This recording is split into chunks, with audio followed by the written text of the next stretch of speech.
आप सभी को मेरे YouTube चैनल पे स्वागत है। राम राम। सभी श्रोतागण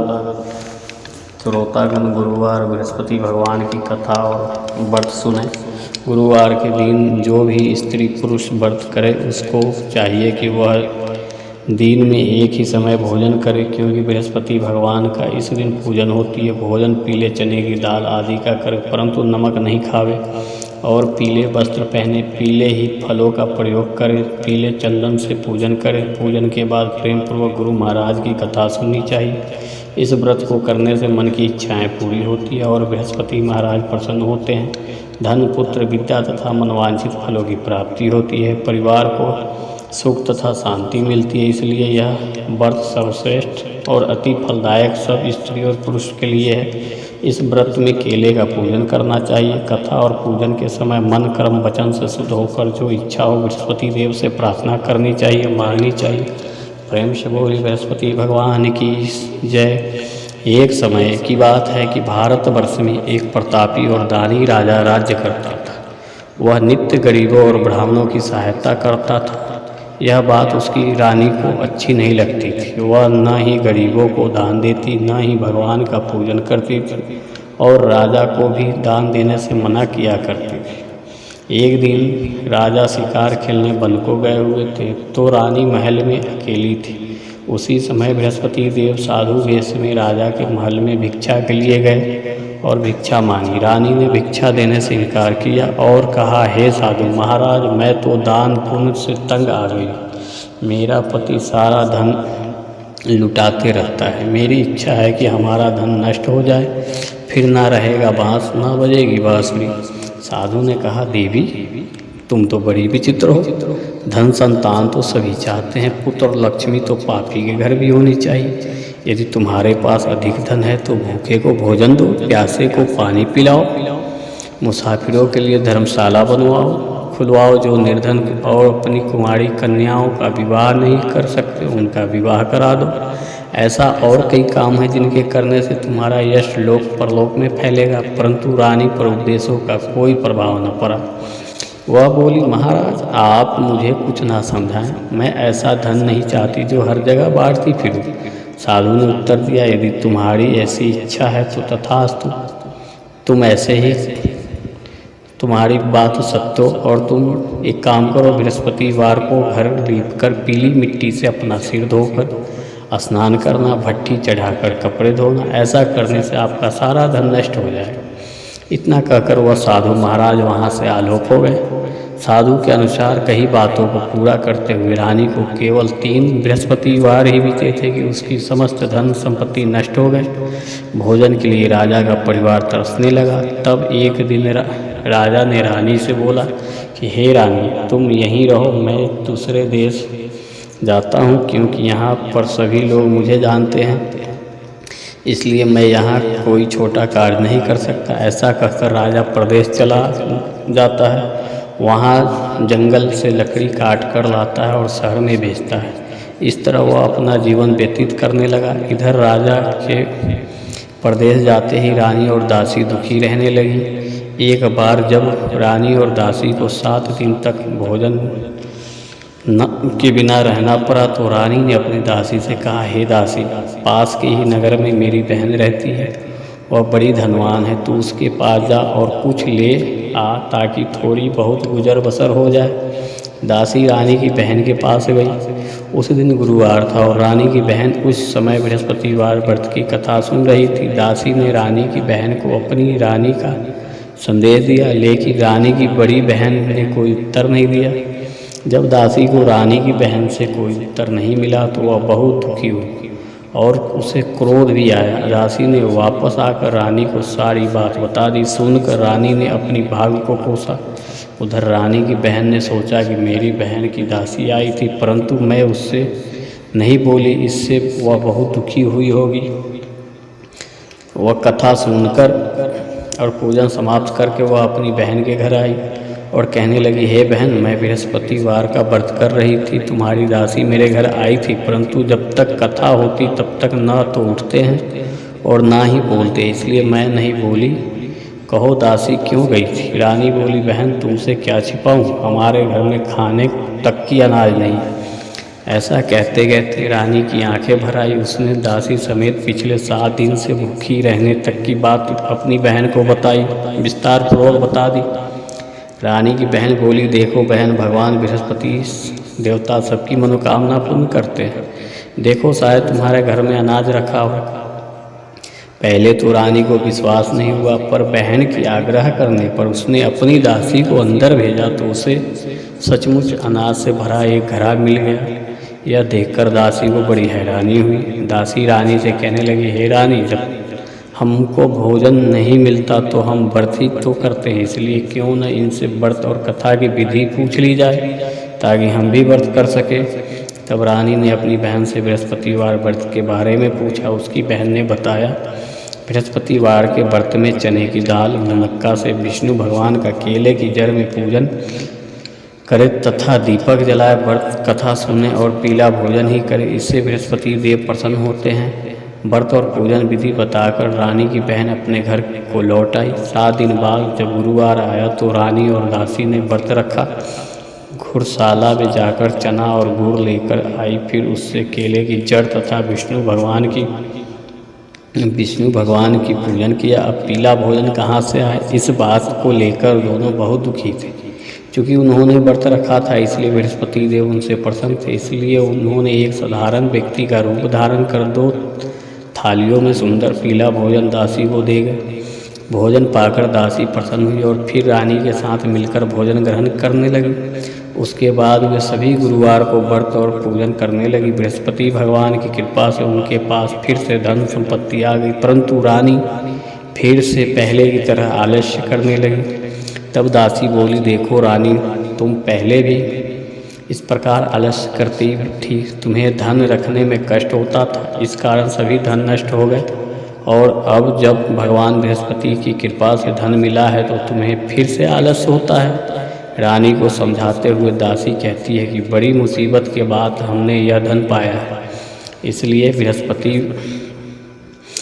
हमें इसे बृहस्पति भगवान की पूजा से प्राप्त हुआ है। इसे दान पुण्य करना चाहिए, भूखे मनुष्यों को भोजन कराना चाहिए, धन को शुभ कार्यों में खर्च करना चाहिए, जिससे तुम्हारे कुल का यश बढ़ेगा, स्वर्ग की प्राप्ति होगी और पितृ प्रसन्न होंगे। दासी की बात सुनकर मानकर रानी अपनी धन शुभ कार्यों में खर्च करने लगी, जिससे पूरे नगर में उसका यश फैलने लगा। उधर राजा वन में दुखी बैठे हुए थे। एक पेड़ के नीचे आसन जमाकर बैठ गए। वह अपनी दशा को याद करके व्याकुल होने लगे। बृहस्पतिवार का दिन था। एकाएक उसने देखा कि निर्जवन में एक साधु प्रकट हुआ। वह साधु वेश में स्वयं बृहस्पति देवता थे। लकड़हारे के सामने आकर बोले, हे लकड़हारे, यह सुनसान जंगल में तू चिंता मग्न क्यों बैठा है? लकड़हारे ने दोनों हाथ जोड़कर प्रणाम किया और उत्तर दिया, महात्मा जी, आप सब कुछ जानते हैं, मैं क्या कहूँ। यह कहने रोने लगा और साधु को अपनी आत्मकथा सुनाई। महात्मा जी ने कहा, तुम्हारी स्त्री ने बृहस्पति के दिन बृहस्पति भगवान का निरादर किया है, जिसके कारण रुष्ट होकर उन्होंने तुम्हारी यह दशा कर दी। अब तुम चिंता को दूर करके मेरे कहने पर चलो तो तुम्हारे सब कष्ट दूर हो जाएं और भगवान पहले से भी अधिक संपत्ति देंगे। तुम बृहस्पतिवार के दिन कथा किया करो। 2 पैसे के चने नक्का लाकर उसका प्रसाद बनाओ और शुद्ध जल से लोटे में शक्कर मिलाकर अमृत तैयार करो। कथा के पश्चात अपने सारे परिवार और सुनने वाले प्रेमी में अमृत और प्रसाद बांटकर आप भी ग्रहण करो। ऐसा करने से भगवान तुम्हारी सब मनोकामनाएं पूर्ण करेंगे। साधु के ऐसे वचन सुनकर लकड़हारा बोला, हे प्रभु, मुझे लकड़ी बेचकर इतना पैसा नहीं मिलता जिससे भोजन के उपरांत कुछ बचा सकूं। मैंने रात्रि में अपनी स्त्री को व्याकुल देखा है। मेरे पास कुछ भी नहीं है जिससे मैं उसकी खबर मांगा सकूं। साधु ने कहा, हे लकड़हारे, तुम किसी बात की चिंता मत करो। बृहस्पति भगवान की कृपा से तुम्हारा दिन फिरेगा। तुम रोजाना की तरह लकड़ी लेकर शहर को जाओ। तुमको रोज से दुगुना धन प्राप्त होगा, जिससे तुम भली भांति भोजन कर लोगे तथा बृहस्पति देव की पूजा का सामान भी लेकर आ जाओगे। इतना कहकर साधु अंतर्ध्यान हो गए। धीरे धीरे समय व्यतीत होने लगा। फिर वही बृहस्पतिवार का दिन आया। लकड़हारा जंगल में लकड़ी काटकर किसी शहर में बेचने गया। उसे उस दिन और दिनों से अधिक पैसा मिला। राजा ने चना गुड़ आदि लाकर गुरुवार का व्रत किया। उस दिन से उसके सभी क्लेश दूर हो गए। परंतु जब दोबारा गुरुवार का दिन आया तो बृहस्पतिवार का व्रत करना भूल गया। इस कारण से बृहस्पति भगवान नाराज हो गए। उस दिन उस नगर के राजा ने विशाल यज्ञ का आयोजन किया था। शहर में यह घोषणा करा दी कि कोई भी मनुष्य अपने घर में भोजन न बनावे, न आग जलावे। समस्त जनता मेरे यहाँ भोजन करने आवे। इस आज्ञा को जो न मानेगा उसे फांसी की सजा दी जाएगी। इस तरह की घोषणा संपूर्ण नगर में करवा दी गई। राजा के आज्ञा अनुसार शहर के सभी लोग भोजन करने गए, लेकिन लकड़हारा कुछ देर से पहुंचा, इसलिए राजा उसको अपने साथ घर लिवा ले गया। और ले जाकर भोजन करा रहे थे तो रानी की दृष्टि उस खूंटी पर पड़ी जिस पर उसका हार लटका हुआ था। वह वहाँ पर दिखाई नहीं दिया। रानी ने निश्चय किया कि मेरा हार इस मनुष्य ने चुरा लिया। उसी समय सिपाहियों को बुलाकर उसको कारागार में डलवा दिया। जब लकड़हारा कारागार में पड़ गया और बहुत दुखी होकर विचार करने लगा कि न जाने कौन से पूर्व जन्म में के कर्मों से मुझे यह दुख प्राप्त हुआ है, और उसी साधु को याद करने लगा जो कि जंगल में मिला था। उसी समय तत्काल बृहस्पति देव साधु के रूप में प्रकट हुए और उसकी दशा को देखकर कहने लगे, अरे मूर्ख, तूने बृहस्पति देव की कथा नहीं करी, इस कारण से तुझे दुख प्राप्त हुआ है। अब चिंता मत कर, बृहस्पतिवार के दिन कारागार के दरवाजे पर 4 पैसे पड़े मिलेंगे। उनसे तू बृहस्पति देव की पूजा करना, तेरे सभी कष्ट दूर हो जाएंगे। बृहस्पति के दिन उसे 4 पैसे मिले। लकड़हारे ने कथा कही। उसी रात्रि को बृहस्पति देव ने उस नगर के राजा को स्वप्न में कहा, हे राजा, तुमने जिस आदमी को कारागार में बंद कर दिया है वह निर्दोष है। वह राजा है, उसे छोड़ देना। रानी का हार उसी खूंटी पर लटका है। अगर तू ऐसा नहीं करेगा तो मैं तेरा राज्य को नष्ट कर दूंगा। इस तरह रात्रि के स्वप्न को देखकर राजा प्रातःकाल उठा और खूंटी पर हार देखकर लकड़हारे को बुलाकर क्षमा मांगी तथा लकड़हारे को योग्य सुंदर वस्त्र आभूषण देकर विदा कर दिया। बृहस्पति देव के आज्ञा अनुसार लकड़हारा अपने नगर को चल दिया। जब राजा अपने नगर के निकट पहुंचा तो उसे बड़ा आश्चर्य हुआ। नगर में पहले से अधिक बाग, तालाब, कुएं तथा बहुत सी धर्मशालाएं, मंदिर आदि बन गए थे। राजा ने पूछा, यह किसका बाग है और धर्मशाला है? तब नगर के सब लोग कहने लगे, यह सब रानी और बांदे के हैं। तो राजा को आश्चर्य हुआ और गुस्सा भी आया। जब रानी ने यह खबर सुनी कि राजा आ रहे हैं तो उन्होंने बांदे से कहा कि हे दासी, देख, राजा हमको कितनी बुरी हालत में छोड़ गए थे। हमारी ऐसी हालत देखकर वह लौट न जाए, इसलिए तू दरवाजे पर खड़ी हो जा। आज्ञा अनुसार दासी दरवाजे पर खड़ी हो गई। राजा आए तो उन्होंने अपने साथ लीवा लाए। तब राजा ने क्रोध करके अपनी रानी से पूछा कि यह धन तुम्हें कैसे प्राप्त हुआ? तब उन्होंने कहा, हमें यह सब धन बृहस्पति देव की इच्छा से प्राप्त हुआ है। राजा ने निश्चय किया कि 7 रोज बाद सभी बृहस्पति देव का पूजन करते हैं, परंतु मैं प्रतिदिन में 3 बार का हानि तथा रोज व्रत किया करूँ। अब हर समय राजा के दुपट्टे में चने की दाल बढ़ती रहती थी तथा दिन में 3 बार कहानी कहती। एक रोज राजा ने विचार किया, चलो अपनी बहन के यहाँ हो आवे। इस तरह निश्चय कर राजा घोड़ों पर सवार हो अपनी बहन के यहाँ चलने लगे। मार्ग में उसने देखा कि कुछ आदमी एक मुर्दे को लिए जा रहे थे। उन्हें रोककर राजा कहने लगे, अरे भाइयों, मेरी बृहस्पति देव की कथा सुन लो। वे बोले, लो, हमारा तो आदमी मर गया है, इसको अपनी कथा की पड़ी है। परंतु कुछ आदमी बोले, अच्छा कहो, हम तुम्हारी कथा भी सुनेंगे। राजा ने दाल निकाली और जब कथा आधी हुई थी कि मुर्दा हिलने लग गया, और जब कथा समाप्त हो गई तो राम राम करके मनुष्य उठकर खड़ा हो गया। आगे मार्ग में उसे एक किसान खेत में हल चलाता मिला। राजा ने उसे देखा और उससे बोले, अरे भैया तुम मेरी बृहस्पतिवार की कथा सुन लो। किसान बोला, जब तक मैं तेरी कथा सुनूंगा तब तक 4 हड़ियात जोत लूँगा। जा अपनी कथा किसी और को सुनाना। इस तरह राजा आगे चलने लगे। राजा के हटते ही बैल पछाड़ खाकर गिर गया तथा किसानों के पेट में बड़ी जोर का दर्द होने लगा। उस समय उसकी माँ रोटी लेकर आई। उसने जब यह देखा तो अपने पुत्र से सब हाल पूछा और बेटे ने सभी हाल कह दिया। तो बुढ़िया दौड़ी दौड़ी उस घुड़सवार के पास गई और उससे बोली कि मैं तेरी कथा सुनूंगा, तू अपनी कथा मेरे खेत पर चलकर ही करें। राजा ने बुढ़िया के खेत पर जाकर कथा कही, जिसके सुनते ही वह बैल उठ खड़ा हुए तथा किसानों के पेट का दर्द भी बंद हो गया। राजा अपनी बहन के घर पहुंचा। बहन ने भाई की खूब मेहमानी की। दूसरे रोज प्रातःकाल राजा जगा तो वह देखने लगा कि सब लोग भोजन कर रहे हैं। राजा ने अपनी बहन से कहा, ऐसा कोई मनुष्य है जिसने भोजन नहीं किया?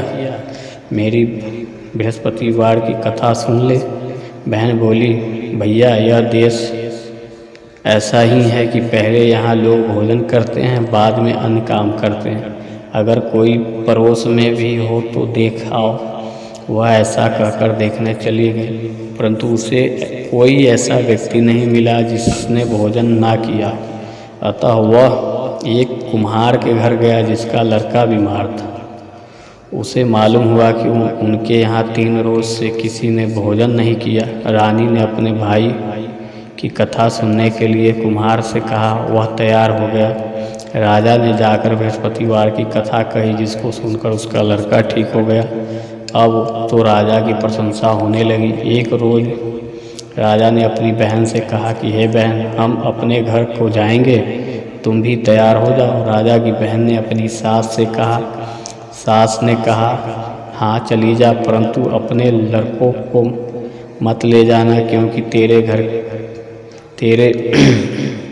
तेरे भाई के कोई औलाद नहीं है। बहन ने अपने भैया से कहा, हे भैया, मैं तो चलूँगी पर कोई बालक नहीं जाएगा। राजा बोला, जब कोई बालक नहीं चलेगा तब तुम ही क्या करोगे? बड़े दुखी मन से राजा अपने नगर को लौट आया।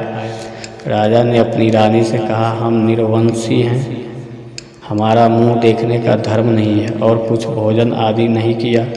रानी बोली, हे प्रभु, बृहस्पति देव ने हमें सब कुछ दिया है, वह हमें औलाद अवश्य देंगे। उसी रात को बृहस्पति देव ने राजा से स्वप्न में कहा, हे राजा उठ, सभी सोच त्याग दे, तेरी रानी गर्भ से है। राजा की यह बात सुनकर बड़ी खुशी हुई। 9वें महीने में उसके गर्भ से एक सुंदर पुत्र पैदा हुआ। तब राजा बोला, हे रानी, स्त्री बिना भोजन के यह रह सकती है पर बिना कहे नहीं रह सकती। जब मेरी बहन आवे तुम उससे कुछ कहना मत। रानी ने सुनकर हाँ कर दिया। जब राजा की बहन ने यह शुभ समाचार सुना तो वह बहुत खुश हुई तथा बधाई लेकर अपने भाई के यहाँ आई। तभी राजा ने कहा, घोड़ा चढ़कर तो नहीं आई, गधा चढ़ी आई। राजा की बहन बोली, भाभी, मैं इस प्रकार न कहती तो तुम्हें औलाद कैसे मिलती? बृहस्पति देव ऐसे ही हैं जैसे जिसके मन में कामनाएं हैं सभी को पूर्ण करते हैं। जो सब भावनापूर्वक बृहस्पति भगवान का व्रत करता है एवं कथा पढ़ता है अथवा सुनता है, दूसरों को सुनाता है, बृहस्पति देव उसकी सभी मनोकामना पूर्ण करते हैं। भगवान बृहस्पति देव उसकी सदैव रक्षा करते हैं। संसार में जो मनुष्य सद्भावना से भगवान जी का पूजन व्रत सच्चे हृदय से करते हैं तो उनकी सभी मनोकामनाएं पूर्ण करते हैं। जैसे सच्ची भावना से रानी और राजा ने उनकी कथा का गुणगान किया तो उनकी सभी इच्छाएं बृहस्पति देव जी ने पूर्ण किया। इसलिए पूर्ण कथा सुनने के बाद प्रसाद लेकर जाना चाहिए। हृदय से उसका मनन करते हुए जय जयकार बोलना चाहिए। बोलो बृहस्पति भगवान की जय, बृहस्पति देव की जय, भगवान विष्णु की जय।